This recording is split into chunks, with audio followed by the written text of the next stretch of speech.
गांव के एक कोने में एक पुरानी झोपड़ी थी।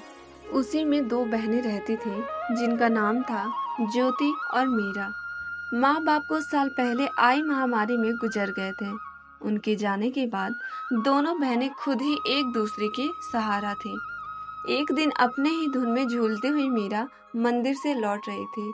हाथ में पूजा की थाली थी और चेहरे पर वही पुरानी मासूम सी मुस्कान थी। अब आई है तू मीरा। सूरज सर पर चढ़ाया और तू फूल चुहिया बनकर घूम रही है मंदिर में। दीदी, मैं जल्दी आने वाली थी, लेकिन गौरी काकी की बकरी झाड़ियों में फंस गई थी। उसे निकालने में थोड़ी देर हो गई। तेरा क्या है, तू तो सबकी मदद करती रहती है, चाहे घर में चूल्हा जले या ना जले। दीदी, आप गुस्सा क्यों करती हो? माँ कहती थी जो दूसरों के काम आए वही इंसान कहलाता है। माँ अब नहीं है मीरा, और उनके कहे बातों की अब इस दुनिया में कोई मूल्य नहीं रही। अब कोई किसी के लिए कुछ नहीं करता। मीरा चुप हो गई। उसके चेहरे पर हल्की उदासी थी। वो झोपड़ी के कोने में रखे उस लकड़ी के संदूक तक गई, जिसमें माँ की यादें अब भी सांसें लेती थी। उसने संदूक से वह साड़ी निकाली और उसे छूते हुए अपनी दीदी से बोली, दीदी, जब यह साड़ी माँ पहनती थी तब हमें देखकर मुस्कुराती थी। कहती थी तुम दोनों एक दूसरे का सहारा बनना। मीरा की बात सुनते ही ज्योति का चेहरा नम हो गया और उसकी आंखें पल भर में ही भीग गईं। लेकिन ज्योति अपनी भावनाओं को छुपाते हुए मीरा से बोली, मैं तुझसे सख्त हूँ मीरा, क्योंकि मैं डरती हूँ अगर तुझे भी एक दिन कुछ हो गया तो मैं अकेली कैसे जीऊंगी। इस दुनिया ने मुझसे सब छीन लिया है। मैं नहीं चाहती कि तू भी मेरी तरह कमजोर पड़ जाए, इसीलिए तुझे मजबूत बना रही हूँ। दीदी, आप कमजोर नहीं हो, आप ही तो मेरी ताकत हो। अगर आप मेरे हाथ थामे रखो तो दुनिया की आंधी भी मुझे हिला नहीं सकती। मीरा की बात सुनकर ज्योति के चेहरे पर उसके माता पिता के जाने के बाद पहली बार हल्की सी मुस्कान आई। उसी समय गांव की पगडंडी पर तीन परछाइयां उनकी झोपड़ी की तरफ बढ़ रही थीं। धर्मपाल, विमला और उनका बेटा कमल। वे उन दोनों बहनों के सगे चाचा चाची थे। अरे ज्योति, कैसी है मेरी बच्ची? तू ठीक तो है ना? बहुत मुश्किल से जिंदगी बीत रही होगी ना भैया भाभी के जाने के बाद। हम ठीक है चाचा जी, अब जो है उसी में खुश हैं। इस झोपड़ी में तुम्हारे हिस्से की जमीन को हमारे नाम कर देती तो हम तुम दोनों को अपने यहाँ रहने देते। तुम दोनों बहुत खुश रहती हमारे साथ। हाँ माँ, तुम सही कह रही हो। इनका घर भी पुराना हो चुका है और अब यह जमीन भी यूं ही पड़ी है, बर्बाद हो रही है। यह सुनकर ज्योति की आंखों में आग सी चमक उठी। हमें किसी की जरूरत नहीं है। बाबूजी की जमीन हमारी माँ और बाबूजी की आखिरी निशानी है, उसे हम यूं ही नहीं छोड़ेंगे। अरे बेटी, तुम्हारी जो खेतों की जमीन है वह भी तो बंजर ही पड़ी हुई है ना। और वैसे भी दुनिया समझदारी से चलती है और औरतें खेत नहीं जोतती। देख लेना, एक दिन रोती हुई आओगी हमारे पास, तब समझ आएगा कि रिश्तेदारों से मुंह नहीं मोड़ा करते। ज्योति को यह सब सुनाकर तीनों वहां से निकल गए। लेकिन मीरा यह सब घर के अंदर से ही सुन रही थी। यह सुनकर उसका चेहरा उतर गया। दीदी, क्या सच में हम अकेले पड़ जाएंगे? वो लोग हमारी जमीन लेना चाहते हैं ना? हाँ मीरा, पर जब तक मैं जिंदा हूँ कोई हमारी जमीन छू भी नहीं सकता। तुझे कुछ नहीं होने दूंगी मैं। रात को चूल्हे के आगे बैठी हुई मीरा अपनी दीदी से बोली, दीदी, माँ की साड़ी मैंने संभाल के फिर से संदूक में रख दी है। और हाँ दीदी, कल भागवत कथा है, गांव में चलोगे ना? मन को थोड़ा शांति मिलेगा सुन के। लोग बातें बनाते हैं मीरा, ताने मारते हैं और सोचते हैं कि हम प्रसाद के लालच में जाते हैं। पर हम तो अच्छे हैं ना, हमने कभी किसी की मदद नहीं ली है। हमें डर कर नहीं, डट कर जीना चाहिए दीदी। नहीं, हम नहीं जाएंगे। भगवान सब में है। तुम यहीं से भगवान को पूजना और मंदिर भी जाना, लेकिन वहाँ जाने की जरूरत नहीं है। यही सब बात करके दोनों बहनें जैसे तैसे रात का खाना खा के सोने जाती हैं।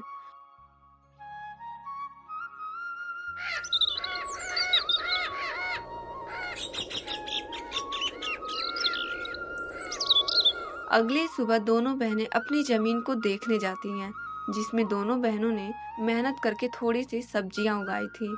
दीदी, अच्छा हुआ कि माँ बाबूजी के जाने के बाद हमने यह जमीन नहीं बेचा। अभी देखो, हमने मेहनत करके कितनी सारी सब्जियां उगाई हैं। अब हम किसी व्यापारी को यह बेच के थोड़े पैसे कमा सकते हैं। हाँ, तू ठीक बोल रही है। इसे बेच के कुछ दिन का गुजारा तो हो ही जाएगा।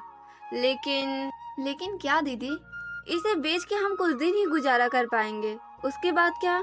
अरे आप मायूस मत हो दीदी, मुझे सिलाई बुनाई का काम आता है। मैं वो करके घर के खर्चे निकालूंगी, आप बस घर संभालना। कोई जरूरत नहीं तुझे यह सब करने की। तू क्या मुझे बेकार समझती है? तू घर पर ही रहना, मैं लोगों के घर काम करने जाऊंगी। और मुझे बांस की चीजें भी बनानी आती है, जो बाबूजी ने सिखाया था। यह करके मैं घर का गुजारा भी निकाल लूंगी। यह सब बात करके दोनों कुछ समय अपने खेत में व्यतीत करने के बाद घर आते हैं और अपने अपने काम में लग जाते हैं। रात को जब दोनों सोने जाते हैं, तब दोनों बहनें अपनी मुश्किल भरी जीवन के बारे में एक दूसरे से बात करने लगते हैं। दीदी, माँ बाबूजी के बिना ये रातें और भी डरावनी लगती हैं। सब कुछ खाली लगता है ना दीदी? हाँ मीरा, पर अब हम माँ बाबूजी दोनों की जिम्मेदारियां निभा रहे हैं। हमें हार नहीं माननी। यह जमीन, यह घर, सब कुछ उनका दिया हुआ है। हमें इसे बचाना ही होगा, किसी भी कीमत पर। यही सब तो माँ बाबूजी की निशानियां हैं। ज्योति बहुत ही हिम्मती थी। वह तो किसी से मदद भी नहीं लेना चाहती थी, लेकिन उसे अपनी बहन को लेकर बहुत चिंता होती थी। अगले दिन जब दोनों बहनें खेत पर पहुंची, तो देखा कि जमीन के बीच एक खूंटी गड़ी हुई है। दीदी, ये जमीन के बीचों बीच खूंटी कौन गाड़ गया? यह तो कल यहाँ नहीं थी और ना ही हमने इसे गाड़ी है। जरूर इसे कोई यहाँ पे गाड़ गया है। यह जरूर हमारे चाचा चाची का ही काम होगा, लेकिन यह काम बिना किसी सरकारी आदमी के नहीं होता। इसका मतलब हमारे खेत को ये लोग बांटने की साजिश चला रहे हैं। उसी वक्त दूर से धर्मपाल आता दिखा और उसके साथ विमला और उनका बेटा कमल भी था। तीनों के चेहरे पर अजीब सी मुस्कान थी। अरे बेटियों, घबरा क्यों रही हो? हम तो बस मदद करना चाहते हैं। तुम्हारे माँ बाप के जाने के बाद जमीन की देखभाल जरूरी है। तुमसे अकेले तो होगा नहीं। चाचा जी, आपकी मदद की हमें कोई जरूरत नहीं है। यह जमीन हमारी माँ बाबूजी की निशानी है। इसे किसी के हवाले नहीं करेंगे हम। अरे बच्चियों, ऐसे कैसे नहीं दोगे? ये जमीन तो तुम्हारी और हमारी। कमल के दादाजी ने अपने दोनों बेटों को बराबर हिस्सा करके दिया था, लेकिन शायद तुम्हारे पिता अपने आखिरी दिनों में तुमसे यह बात बोलना भूल गए। इतने साल तो हम साथ ही खाए पिए हैं। हम तो तुम्हारे भलाई ही चाहते हैं। अब यह दुश्मनी क्यों? दुश्मनी तब शुरू हुई चाचा जी, जब आपने हमें अकेले समझकर हमारी जमीन पर नजर डाली। अरे मीरा, इतनी गरज क्यों रही हो? छोटी हो, छोटी बनकर रहो। ऐसे बड़ों के बीच मत बोल, समझी? अरे जाओ, कैसे बड़े लोग जिनकी सोच छोटी होती है, वे उम्र में बड़े होकर भी सम्मान के हकदार नहीं होते। मीरा, तू कुछ मत बोल। और हाँ, अगर आप लोग हमारे खेत के पास भी आए तो अच्छा नहीं होगा। हम कमजोर दिखते हैं पर डरते नहीं हैं। ठीक है बेटियों, हम कुछ नहीं कहेंगे, लेकिन कानून अपना काम करेगा। जब जमीन के सरकारी कागजात आएंगे तो देख लेना। जब तुम्हारे नाम नहीं निकलेंगे तो खुद समझ जाओगी कि जमीन किसकी है। तीनों वहां से चले गए। दीदी, क्या वो सच में कागज बदलवा सकते हैं? कुछ भी कर सकते हैं मीरा। लालच में आदमी अंधा हो जाता है। हमें किसी पर भरोसा नहीं करना चाहिए। हमें अब बहुत संभल के रहना पड़ेगा। उसी दोपहर दोनों बहनें सरपंच के पास पहुंची। चौपाल में गांव वाले बैठे थे और वहां पहले से ही धर्मपाल भी बैठा हुआ था। सरपंच जी, हम आपके पास न्याय मांगने आए हैं। हमारे चाचा चाची जमीन हड़पना चाहते हैं और शायद पटवारी से मिलकर फर्जी कागज बनवा रहे हैं। हम अनाथ हैं, इसका मतलब यह नहीं कि हम बेबस हैं। हमें अपनी माँ बाबूजी की जमीन किसी हाल में नहीं देनी। कृपया आप हमारी मदद करें। धर्मपाल जी, अगर यह सच है तो यह गांव की मर्यादा के खिलाफ है। परिवार के नाम पर ठगी करना यहाँ नहीं चलेगा। सरपंच जी, ये लड़कियां हमें बदनाम कर रही हैं। हम तो बस जमीन की चिंता कर रहे हैं। इन दोनों बच्चियों को क्या पता ये जमीन के बारे में? ये जमीन के बाद तो इनके पिता और मैं ही जानते थे। मेरा भाई तो अब इस दुनिया में नहीं रहा, इसीलिए अब मुझे ही तो सब कुछ देखना पड़ेगा। गांव वालों में फुसफुसाहट होने लगी। हमने इन बच्चियों को बचपन से देखा है, ये झूठ नहीं बोल सकती। धर्मपाल के मुंह में राम बगल में छुरी। हम सब समझते हैं इसके बारे में। सरपंच ने इस बात को अगले दिन पंचायत में विस्तार से निकालने की बात की और फैसला अगले दिन देने की बात कही।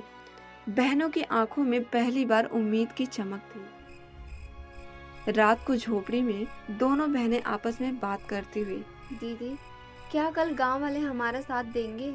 देखते हैं क्या होता है। मुझे किसी पर भी भरोसा नहीं रहा।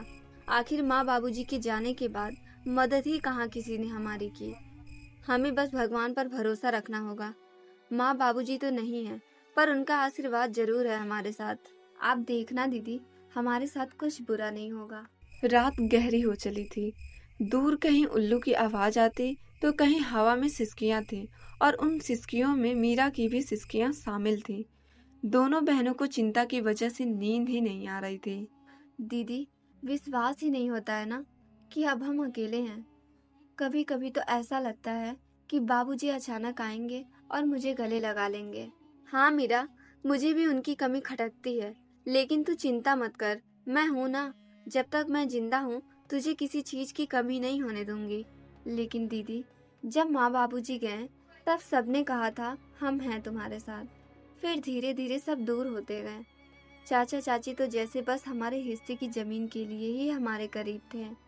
ज्योति की आंखों में आंसू थे, लेकिन उसने उन्हें छुपाया।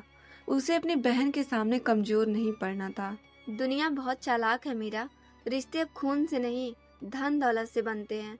लेकिन हम भी अब चुप नहीं रहेंगे। अगर हमें अपने अधिकार के लिए लड़ना पड़े तो लड़ेंगे।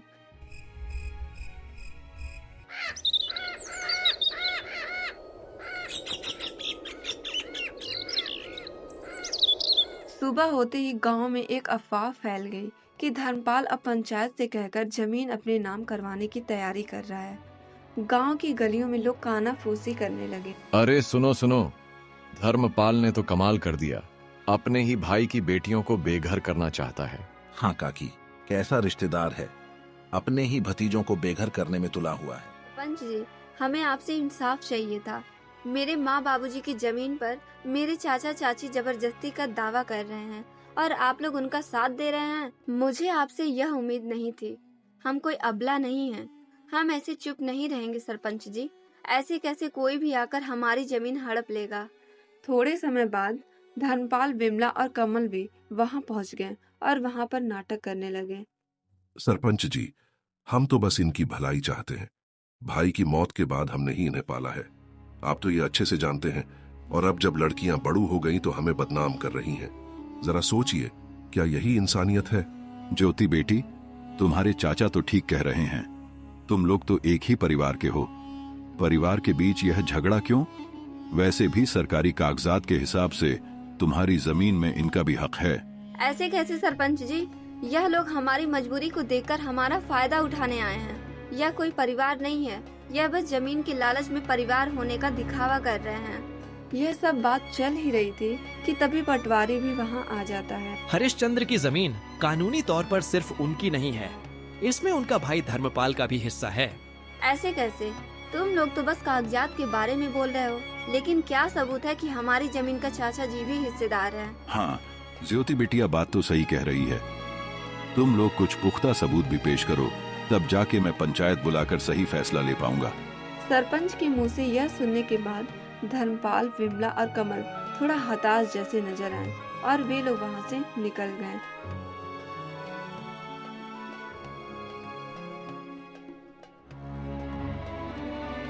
अरे पटवारी, तुम किसका इंतजार कर रहे हो? तुमको नहीं जाना उनके पीछे पीछे क्या? कितने पैसे खिलाए थे वैसे मेरे चाचा ने? ज्योति की ताना सुनकर पटवारी शर्म से वहां से निकल जाता है। मुझे गलत मत समझना। मेरे आंखों के सामने जो आया मैंने उसे ही सच मान लिया। इस बार मैं अच्छे से जांच पड़ताल करके एक नतीजे में पहुंचूंगा। आगे से मैं धर्मपाल के बातों में नहीं आऊंगा और वे लोग तुम दोनों के मजबूरी का फायदा उठाना चाहते हैं तो मैं तुम लोगों को न्याय और उन लोगों को कड़ी सजा दूंगा। सरपंच के मुंह से यह सुनकर दोनों ने थोड़ी राहत की सांस ली और थोड़ा शक, थोड़ी खुशी के साथ घर लौटे। रात होते ही दोनों बहनें फिर से चारपाई में बैठ के बातें करने लगते हैं। दीदी, आपको क्या लगता है कि हमारी जमीन हमारे पास रहेगी या फिर हमारे कपटी चाचा चाची को मिलेगी? हाँ मीरा, मैं भी वही सोच रही हूँ। उन लोगों का कोई भरोसा नहीं। वे लोग इतने लालची हैं कि हमारे साथ कुछ भी कर सकते हैं। माँ बाबूजी के जाने के बाद उन लोगों ने अपना असली रंग दिखाना शुरू कर दिया है। यही सब चिंता में दोनों बहनों ने मुश्किल से अपनी रात काटी। गांव की हवाओं में हल्की सरसराहट थी। आसमान में बादल थे, पर बारिश का कोई नामो निशान नहीं। लेकिन ज्योति और मीरा के मन में बहुत कुछ उमड़ रहा था, जैसे भीतर कोई तूफान उठ रहा हो। घर का आंगन सूना था और बहनों के चेहरों पर चिंता की लकीरें साफ झलक रही थी। दीदी, आज खेत चलें क्या? वो जो पिछली बार की सब्जियां बची थी, कहीं किसी जानवर ने नुकसान तो नहीं कर दिया होगा? कभी कभी किसी की गाय बकरी आ जाती हैं और पूरा नुकसान कर देती हैं। हाँ मीरा, चलो, खेत को देखने से भी हमारा मन हल्का हो जाता है। और बाकी बची हुई सब्जियां बेचने के लायक हो गई कि नहीं, साथ में देख लेंगे। लेकिन मुझे एक बात को लेकर चिंता है। गाय बकरी का तो पता नहीं, बस कोई इंसान हमारे खेत को नुकसान ना पहुंचाए। वैसे भी हमारे अपने ही हमारे जमीन पर बुरी नजर डाले हुए हैं। दोनों बहनें खेत की ओर चल पड़ी। रास्ते में पेड़ों की छांव थी और चिड़िया की चहल पहल। जैसे ही दोनों खेत के पास पहुंची, मीरा ने दूर से किसी की परछाई देखी। दीदी, वह देखो, वह कमल ही है ना? कमल उनके सामने आके खड़ा हो गया, आंखों में गुस्सा, चेहरे पर घमंड। वो वहीं दोनों बहनों का रास्ता रोककर उनसे बात करने लगा। बहुत घमंड आ गया है तुम दोनों में। पहले जब हम साथ में रहते थे, तब तुम दोनों बहुत मासूम बनने का नाटक कर रहे थे, और तो और जुबान भी नहीं खोलते थे। लेकिन अब जैसे गांव की मालकिन बन गई हो तुम लोग। कमल भैया, हमने किसी से कुछ छीना नहीं है, बस जो हमारा हक था वही लिया है। हम आज भी किसी से बैर नहीं रखते और ना ही पहले किसी से मेहरबानी ली थी। तुम लोगों को लगता है कि इतनी आसानी से सब कुछ ले लोगी? ये सब मेरे बाबा की जमीन है। पहले तो प्यार से हमारे साथ रहने को बोल रहे थे तुम लोगों से, लेकिन अब देखना, एक एक चीज छीन लूंगा तुमसे। तुम दोनों को ऐसा सबक सिखाऊंगा कि जिंदगी भर याद रहेगा। मीरा कमल की धमकी से थोड़ा डर गई और डरते हुए ज्योति से बोली, दीदी, इसने फिर धमकी दी है। आप कुछ बोलो ना, ऐसे कैसे यह हमसे सब छीनने की बात कर रहा है? बहुत हो गया मीरा, कोई जरूरत नहीं इसके साथ झगड़ा करने की। मैं भी देखती हूँ कौन हमसे क्या छीन लेता है।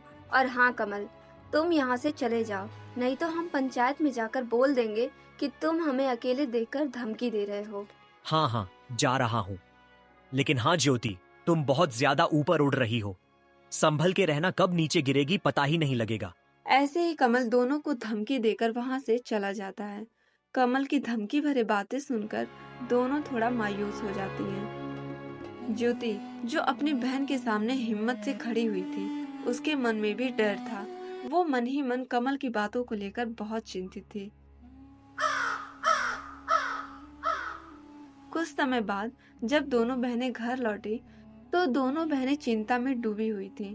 रोज की धमकी और षड्यंत्र ने दोनों के जीवन में बहुत सारी चिंता और दुख ला दिया था। दीदी, ये लोग हमारे पीछे क्यों पड़े हुए हैं? हमने किसी का क्या बिगाड़ा है? हमारे चाचा के पास तो सब कुछ है, वो लोग हमसे अच्छी जिंदगी जी रहे हैं, फिर भी वे लोग हमारा जमीन हड़पना चाहते हैं। इंसान की लालच कभी खत्म नहीं होती मीरा। भले ही इंसान के पास सब कुछ हो, फिर भी इंसान और चाह के लालच में या तो दूसरे का नुकसान करते हैं या फिर अपनों का ही नुकसान करते हैं। हम तो इनके खिलाफ कोई बड़ी कदम भी नहीं उठा सकते। उनके कर्मों का फल उन्हें भगवान जरूर देंगे।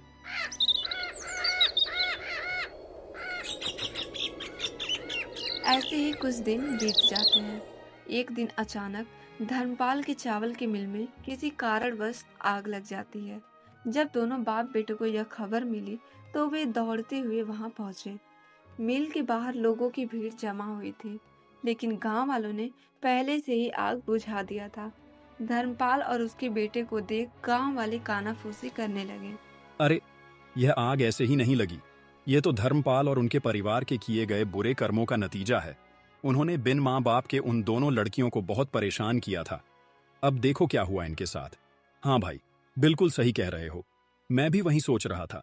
भगवान बुरे कर्मों का सजा इंसानों को जरूर देता है। भगवान के घर देर है लेकिन अंधेर नहीं। गांव वालों की बात सुनकर दोनों बाप बेटे गंभीर चिंता में चले गए।